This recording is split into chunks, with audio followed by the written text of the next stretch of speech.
It's a Wednesday. That means that usually you have something going on, but we're actually going to get to our mailbag early this week. Some of you submitting your questions via our email address as well as on social media. We're going to answer all those and also talk about what might be causing BYU's issues this season. There's one particular stat out there that I think you can help yield what might be going on, at least in one facet. Allow us to explain. You are Locked On Cougars, your daily podcast on the BYU Cougars, part of the Locked On Podcast Network. Your team every day.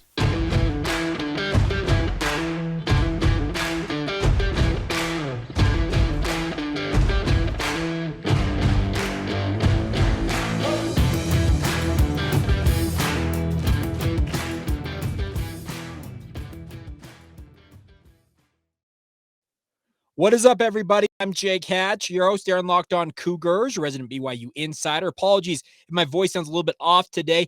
I had some time with my daughter at a cheer competition, and also I think I might be coming down with a sore throat. So apologies, my voice sounds a little bit off today, but nonetheless, we will battle through this. And a big thank you once again for making Locked On Cougars your first listen of the day.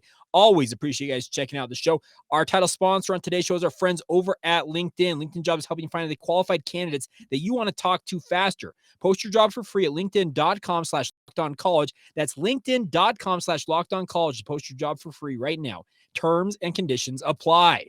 All right, let's get right into it on today's show. And I saw a crazy tweet come out from Jay Drew, of course, from the Deseret News. Fantastic beat reporter covering all things BYU football. And it made me kind of pause and think. I'm like, man, that's a crazy number. So let me throw this at you right off the bat. And let's try and examine what might ultimately be causing this. But Jay Drew tweeted this. BYU football has had 42 different starters this season, 19 of them on offense, 23 on defense. That is tied for the third most in the country. Only New Mexico with 47. Crazy to think half their roster at New Mexico has practically started this year. And then Texas A&M, a preseason top 10 team, is very much disappointed, similar to BYU. They have started 43 players in their starting lineups this year. Now, obviously, some of that's due to injury, some of that's due to scheme. BYU, we all know that the rotations they were running this year, especially on defense, that thankfully, by the way, have kind of gone by the wayside, at least with Kalani Sitake taking over the defense of the last 2 weeks. But 23 different starters on defense means there are 2 full lineups plus of guys who have started a game at various positions this year for the BYU football program. That's way too many. Obviously, some of them due to injury. We heard yesterday that Elisa Tuiaki said that both Peyton Wilgar and Max Tooley are not practicing. Based on what we understand, neither injury is considered season ending at this point, but folks, we're running up close to the end of the season. We're in the month of November. There are 3 games remaining here for BYU. So to think that they can't sit out much longer, let's be real, and expect that to be, well, they're going to be back in a matter of days. Also, Kalani Sitake saying on his show on BYU TV, the head coach's show, I don't remember what they call it, BYU Football with Kalani Sitake, I think is what they call it, on BYU TV. He revealed that Christopher Brooks is doubtful to play this week at Boise State. So you could be down 2 of your top linebackers. You could be down your top running back.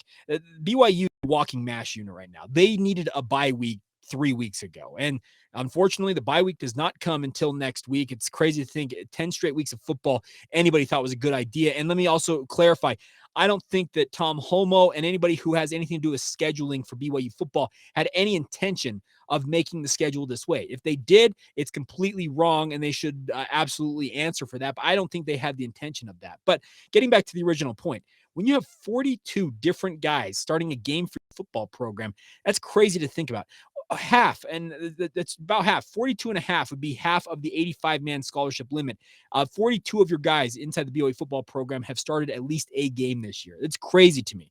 I was actually stunned it was 19 on offense, but I guess the more I think about it, the running back position has been a constant revolving door. Offensive line has had some shakeups. The wide receiving core, with all the injuries they've endured, yeah, it's been absolutely kind of a mishmash of guys out there every single day. And there are people out there, I know that some of you listening to this are going to say, Jake, well, they need to get more on the strength and conditioning staff. They need to fire the strength and conditioning staff and get new people in there. Honestly, folks, let me say this. I think I said it on yesterday's podcast answering that question, is that BYU has actually filled out their strength and conditioning staff to the max that it can right now. They have finally invested in that side of it. Now, does that mean it should have immediate dividends? You would think it would have some dividends, but let's also acknowledge, I think we lose sight of one thing here when it comes to the quote-unquote injury bug that BYU has endured. Injuries happen. This is a violent game. Football is violent. It is organized chaos. It's organized violence. I had a buddy in high school. Like I said, I never played past the high school level. I had a buddy who came and played football with us, ended up being a fairly decent player, but his original intention to come out and play football, according to what he told us, was because he was sick of getting in trouble for getting in fistfights in school. So he figured, you know what? Might as well put a helmet and some pads on and actually hit people within the legal bounds of the game of football. It's a violent game. There are collisions happening, folks, and injuries happen. The biggest thing is, and I know that some of you out there are going to, well, why so many injuries? Well, here's the thing. I've been looking at kind of a mishmash of, okay, what injuries have BYU guys suffered? And you look at the list of injuries that BYU suffered. Typically, you look at what's going on with, okay, is it a bunch of hamstring injuries? Is it ankle injury? Like, you look and see if there's a rash of the same type of injury. And at that point, you can kind of go back and look at it. Honestly, this year, it has been completely all over the map. We have gone from a lacerated kidney for Gunnar Romney all the way to the other side with sprained ankles, maybe an Achilles injury, according to one report for Chaz Ayu. There is no, I feel like, I don't know. There's no hard and fast reason as to how or what is happening with the BYU injury situation. But the other thing about this is starting that many players, you need to narrow in on your guys. That's the other thing about this. The other point I wanted to make is that 42 guys is way too many to have started. Are injuries, like I said, going to play a role in some of the guys you start each year? Absolutely. But I don't think anybody can tell me that they have had so many injuries on the BYU defense this year, they have been forced to start 23 different guys. I do not believe that for a second. That holds no water in my book. That's the rotation that BYU. Well, we go 3 guys and then 3 plays and then they get out. They're back. They're right off the football field and they're getting back to 100% before they get them back out there. No. You can't have that. You got to narrow in, and we talk about with offensive linemen all the time. You want to narrow in on it, maybe at most your top 8 guys, and that is your set rotation. And ideally, you've got 5 guys along that offensive line. They play the majority of the reps together. They get that continuity. They get that camaraderie. They just get used to playing together. And frankly, the BYU's defense, with the constant rotations, the defensive line, the linebacking core, the safeties, the cornerbacks, just in and out of the lineup. When are you ever going to develop that continuity? I actually thought the continuity came towards the later stages of the game last week against East Carolina when BYU was not rotating as much. They had a pretty tight rotation. I did not see nearly as many bodies in the game for BYU in that one. They had I thought a top 2 at each position. And if they needed to rotate, essentially that was it. I never saw them go to the 3s that we have seen and maybe the 4s in certain circumstances. The injuries to the flash linebacker position accepted, because when you have guys go down due to injury, you obviously have to dig deeper into your depth chart. But I think that that number is crazy, and it has led to some of the issues BYU has faced this year. But I don't think it's necessarily the issue as to why BYU has dropped 4 straight games and is suddenly facing the prospect of potentially going bowlless this December. So the bigger thing is, I think BYU is learning along the way here. Should they have learned this stuff earlier on? Absolutely. I think there's a lot of things mired in what BYU is doing right now in terms of their overall scheme, their overall philosophy defensively. A lot of stuff is carry over from last year, and BYU's offense last year was so dynamic and so efficient in terms of scoring points. Even with the funny thing, if you go back to the record books, I still need to do this.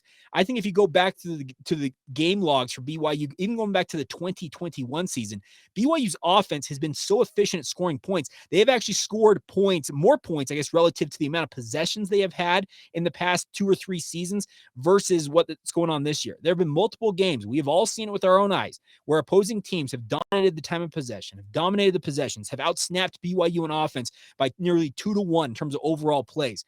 That stuff is absolutely going to kill you, because when you get the ball back on offense, and Clark Barrington said this on last week's podcast, and we had a scheduling snafu. We were supposed to have him on today, just a teaser. We'll get him on tomorrow. That's the current plan. But he said it last week, is that when we don't have necessarily the snaps that we're used to having, you feel like you need to press a little bit. You need to get out there and make the most of every opportunity. And if you're essentially overplaying, that leads to, in many ways, failure more than even underplaying or taking a play off, if that makes sense. You're trying to do too much, and that can cause an issue. And I think that's may have plagued what BYU's offense has faced this year. So It's not a tell-all, be-all, end-all, be-all statement with regards to BYU being the third most starters across the board in college football, but you can't tell me that has not affected BYU's overall continuity and their ability to play as a team. These are guys that you talk about doing your 111th. Well, you're not sure who the other 11 guys are out there with you in any certain circumstance, in particular on BYU's defense. How can you necessarily buy wholeheartedly into what they're trying to do? I'm not trying to give them an excuse. I'm not trying to give them an out. I'm just trying to add some context to some of the struggles BYU's had this year. It's going to be a tough game this week going into Boise State. You're going to be shorthanded. It looks like multiple players you would like to have on the field in a matchup with a team, by the way, that Boise State has won 4 straight games. They have really found themselves after a midseason coordinator switch. They lost at UTEP, fired their offensive coordinator, inserted Dirk Cutter, the former NFL offensive coordinator and head coach, and they've kind of really taken off. They haven't necessarily been prolific on offense, but they've done enough with one of the stingiest defenses in the entire country to win games. They have won 4 straight versus BYU, who has lost 4 straight. Something's got to give on Friday night, and we'll continue to get you ready for that as the week progresses here. All right, coming up here in just a minute, it is your time to shine.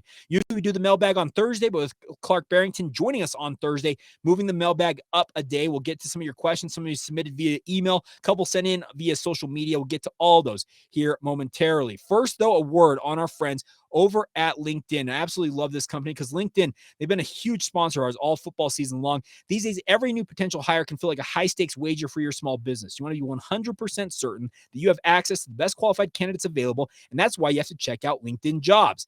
LinkedIn Jobs is helping you find the right people for your team faster and for free. All you got to do is go online, whatever job you're looking for, fill out the description, then add your job title and the purple hashtag hiring frame to your LinkedIn profile to help spread the word that you're hiring. They feature simple tools like screening questions, making it easier to focus on the candidates with just the right skills and experience so you can quickly prioritize who you'd like to interview and hire, and is why small businesses are rating LinkedIn Jobs #1 in delivering quality hires versus leading competitors.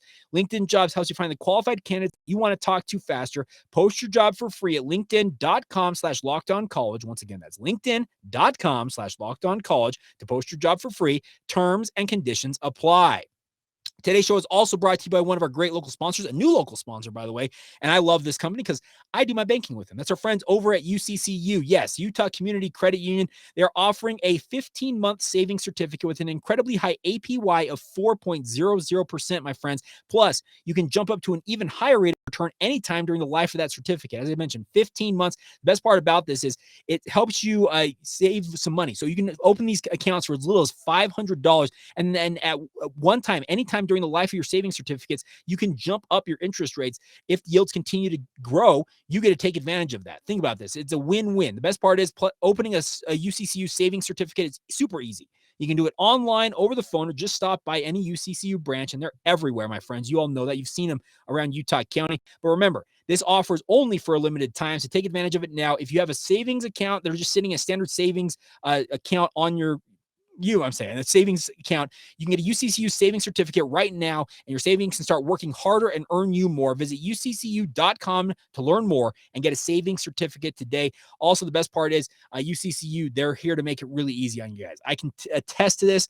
I have been banking with them since the day I opened my first bank account, my savings account. I'm probably like 8. I don't know how young I was. I've had it for years. UCCU, absolutely incredible. So once again, visit uccu.com to learn more to get that savings certificate started today.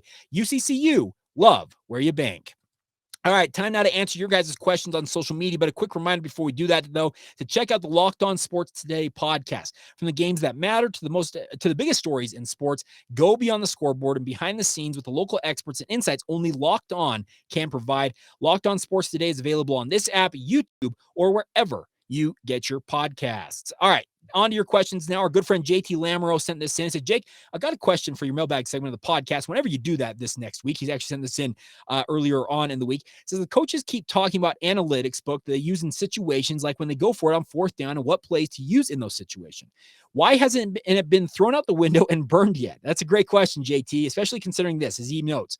BYU has gone for it on 4th down 20 times this season. That's tied for 20th most in the Football Bowl subdivision this year, but they are currently ranked tied for 128th out of 131 teams in fourth down conversions with just 5. That is a healthy conversion percentage of just 25%. Since I've looked, and whenever it's 4th and 2 or less, exception of the Epps TD versus Notre Dame, they have run it up the middle with a back out of shotgun or pistol or a QB sneak. Why do they continue to rely on this analytics book when it clearly hasn't resulted in much success? I'm all for going for it on fourth down in these situations, but I feel like there needs to be more creativity in those kinds of plays, whether you use maybe Mason Wake or Houston Hay-Muley. So the bigger thing is that you're looking at this, and I think JT's got a very good point.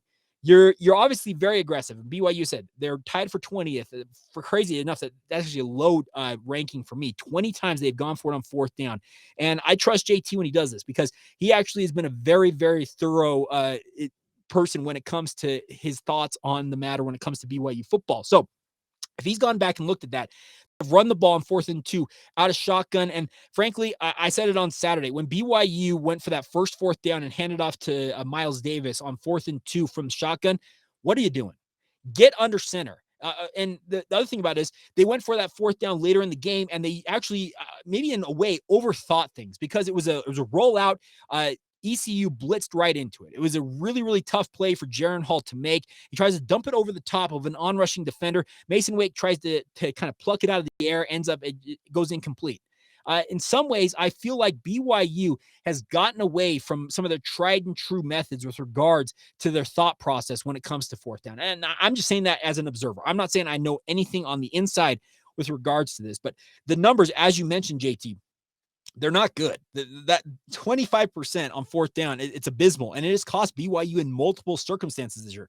Think of that deal in the Notre Dame game. They decided to take Christopher Brooks out of the game. I know he had his ankle wrapped. I get all that, but he's 235 pounds, and I love Lopini Katoa, but Pini got absolutely stoned in the hole on that play. And yeah, maybe Christopher Brooks has the exact same thing happen to him, but I would prefer to have my 235-pound sledgehammer of a running back coming downhill in that circumstance. You also have the thought of, okay, why not use Mason Wake or Houston Hay-Muley? Well, I can tell you this much. I don't know why Houston Hay-Muley's not seeing the field. Honestly, it baffles me to no end.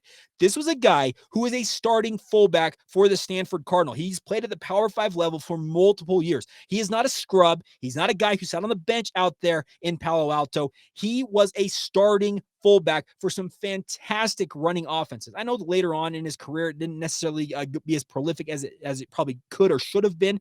And that, I think, ultimately caused him to decide to look at his other options. But why are you not using a guy like that? He has come to BYU. He has ingratiated himself into the BYU football program. He's a 265-pound fullback. You can guarantee, I think, if he comes downhill on somebody, he absolutely is going to make sure that he lets them feel what he can do. And I would assume that he's able to move some human beings out of the way with all that girth because he's done it before. Mason Wake can do the same thing. He's 260 pounds in his own right. I know Mason looks more svelte than that, but I've talked to him. I asked him what he was weighing at one point. He says, I'm 260 pounds. I was like, you're not 260. He's like, he showed me a picture. He's legit at 260. Maybe he's lost some of that weight at some point this year, but earlier this season, he showed me the picture. He is 260 pounds.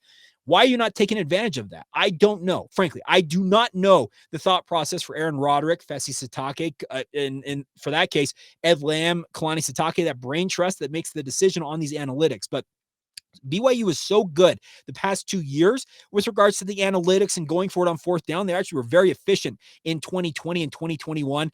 And maybe it's just the kind of the flip side of the coin here is that when you gamble as much as you have, sometimes it comes up 6s or 7s or whatever the lucky number is that in your mind. And sometimes it comes up snake eyes. And sadly this year, more often than not, it has been snake eyes, and even worse than that, it's just not worked for BYU. So JT, I wish I had more for you, but I would advocate for BYU to mix it up a little bit. Yeah, maybe try an I formation. Put Houston Hay-Muley out there. And yeah, the defense probably knows, hey, you know what they're going to do? They're going to run power here up the middle. Well, guess what? I'd rather have a 265-pound fullback coming down behind an offensive line that's averaging 3 bills plus across the front. And then, by the way, if and when Chris Brooks is back, he's 230 pounds, 235 pounds, depending on, I guess, the day, and he comes downhill behind that. I would venture to say that you can pick up a yard or two behind all of that girth. I'd hope so. If not, maybe it's time to really burn that book as JT is advocating here. It's a crazy Crazy thing. All right. Final couple of things here. This comes in from Daniel Rigby. He sent this in. Says, times we're going to go keep running on short yardage situations on third or fourth down before we realize it's not working. Well, going back to what JT just said, Daniel, I don't know. And I think at times BYU may be outthinking themselves at this point, essentially thinking, okay, we can't do what we've previously done. People know what's coming. Like, you know what? There was a time early on in the era of Jeff Grimes at BYU, and maybe you'll recall this. I think it was 2019. It might have been, it might have been 2018 partially too, but BYU was absolutely horrendous. I mean, horrendous in the red zone, like in terms of converting points, in terms of getting field goals, and more importantly, touchdowns. The next year, BYU focused almost like full intention on once they get inside the 20, the practices day in and day out, converting inside the red zone and getting touchdowns. And it paid off. BYU got much better in terms of their overall efficiency in the red zone.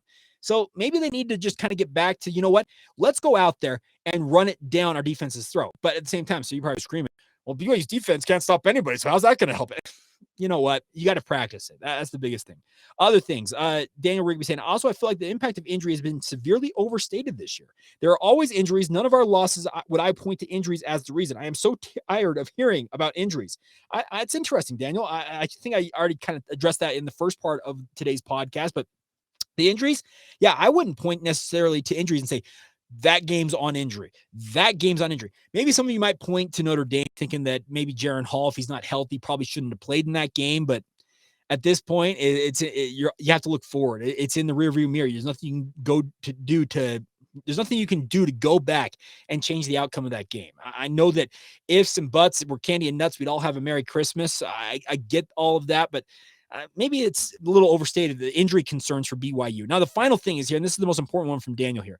Thirdly, Jaron has passed a lot more to Nacua the past couple of weeks. I mean, targeting Puka Nacua. It's good in my mind, but this has also meant that less catches for the other guys. Has the lack of spreading it around been detrimental for the offense? Now, Daniel, that's an interesting comment because I don't know for certain, because Puka Nacua, to me, you cannot feed that man the ball enough, frankly. I think 11 targets is too low in many ways. He had 11 receiving targets last year. I don't know how many rushes he had in the game, but if a guy like Puka Nacua, if he is capable, I'd give him the ball upwards of 20 times in a game. He is just an absolute weapon. Get him the football. But at the same time, you can't solely make your offense rely on him at the same time, because as you mentioned, is it affecting BYU's offense? Maybe in some ways it is, because I still baffles me that Isaac Rex had 0 targets in that game against ECU. That is just criminal, it feels like, for him to have so few targets. And maybe it was just, excuse me, voice going out. But maybe it was just due to the fact of his scheme, the scheme from ECU defensively that was just making it near impossible to give him targets. But you can scheme stuff up. You can get him looks. And obviously other guys out there in the wide receiving core would love to see more looks. Braden Cosper's been very good. Keanu Hill's been very good this year. It sucks to lose Cody Epps. When Gunnar Romney's been out there, he's been fairly effective in the 2 games he's been out there for. Maybe they do need to mix it up a little bit more, but at the same time, I guess my biggest thing with the BYU offense right now is they need to kind of narrow in on what their tried and true bread and butter type plays are. The stuff that you know that, hey, if we're in this circumstance, we're going to run this play and it's going to work.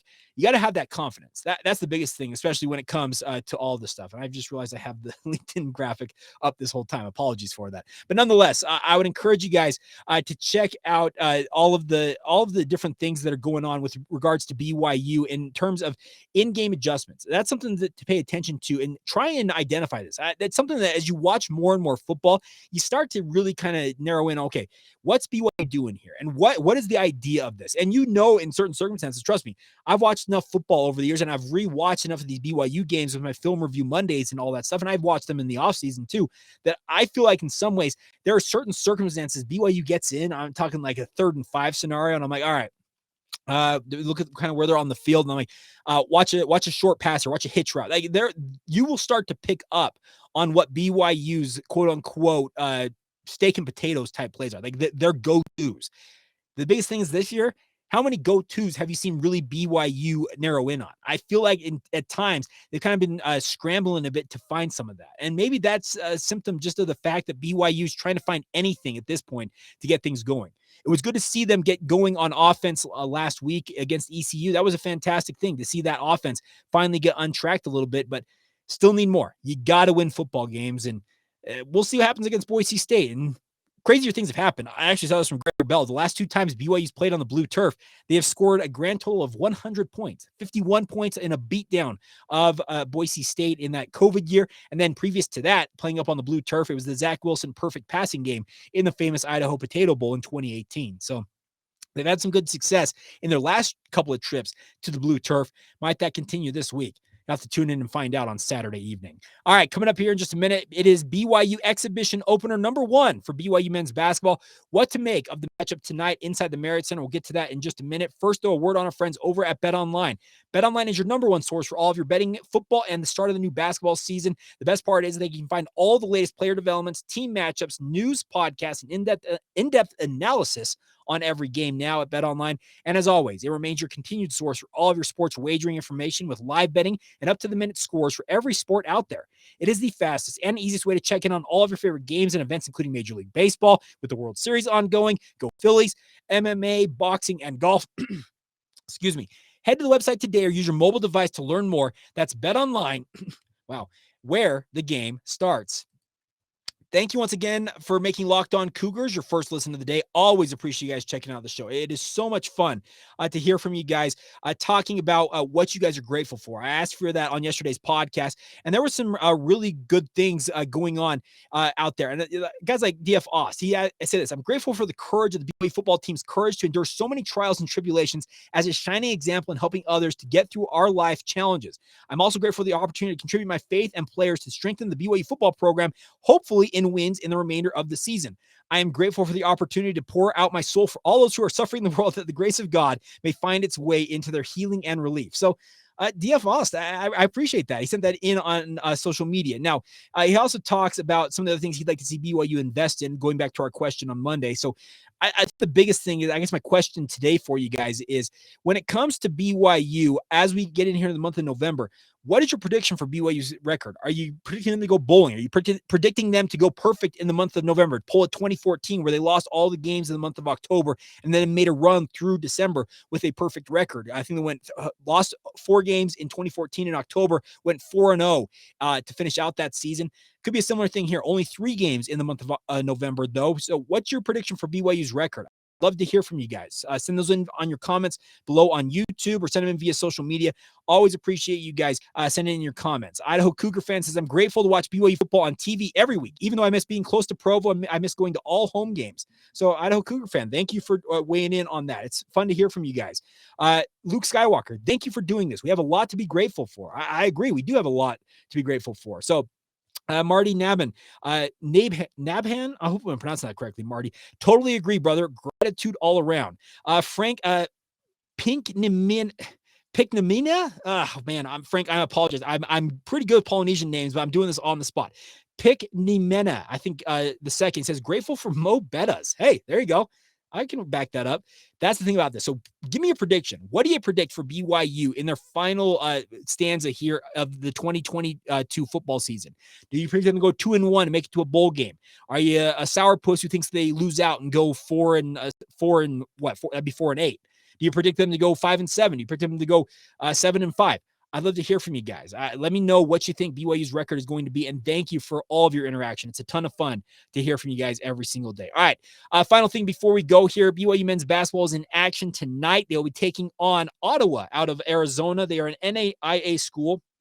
Actually a very good team last year at their level. They played in the GSAC. I don't even know what that is. GSAC conference. I don't even know. Greater Southern Arizona Conference. I don't know. They're from Arizona. So Ottawa is coming off their best successful season in program history last season, when they won a program record 24 games and won the GSAC tournament championship.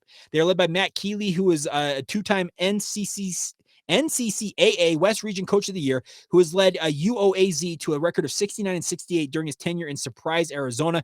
And they have an All-American in Josiah De La Cerda, who returns for his senior season after averaging 17.2 points and 7.1 rebounds. He'll be leading the way for the Ottawa Notes. They're the Notes, folks. I couldn't have told you that you give me a million guesses, I would have never got it.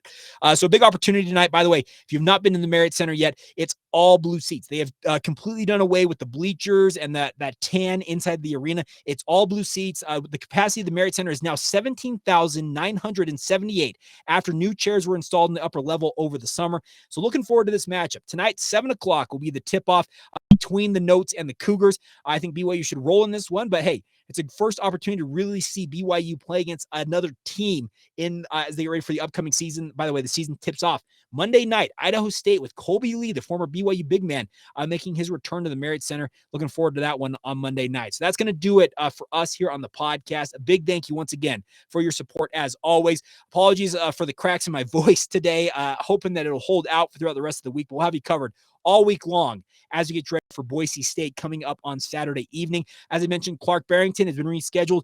Hoping to have him tomorrow. I'm planning on having him tomorrow, so stay tuned for that. And thank you once again for making us your first listen of the day. Now go make your second listen to friends over the Locked On Big 12 podcast. Get it free and available wherever you get your podcast, just like this one, and get caught up on all the Big 12 news you guys need to know about. That'll do it for me. Have a great rest of your day. This has been the Locked On Cougars podcast. See ya.